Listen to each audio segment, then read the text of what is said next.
On the corner of this busy Los Angeles intersection, day laborers gather and wait for work. Manuel Barajas arrived at 6 a.m. So did Pedro Pablo and about 100 others. 9 hours later, they are still waiting. Manuel, who says he's in the country illegally, tells me he's desperate because he has 2 small children to feed in Mexico City, rent to pay here, and he hasn't worked more than 3 days in the past year. His brother helps to support him. He says he wants to go home, but can't even afford a ticket. When I ask the men at the Day Labor Center if they're having similar problems, all raise their hands.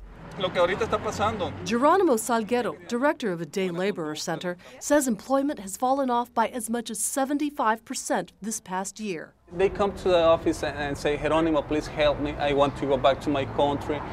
Pedro Pablo, also undocumented, is one of them. He says he's out of money and can't even afford rent, which is $117 a month. He took us to his 1-bedroom apartment that he shares with 7 other workers. This is where they sleep, and each of them has their space. And this is his right here in the corner, along with his picture of his family. Benjamin Wilson. Pablo says he supports a wife and 5 sons in Guatemala, but he hasn't been able to send any money home for 4 months, and that weighs heavily on him. You're seeing fewer immigrants from all over the world who are here in the United States sending fewer resources back home, right, from where they come from. This can have a really, really big impact on those countries that are most vulnerable, economically speaking. Pablo has decided to leave.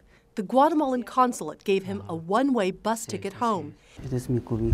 He takes with him a duffel bag and an unfulfilled dream to make it in America. Till then, he goes back to the corner to wait for work. He says when he returns to his family empty-handed, he will ask for forgiveness.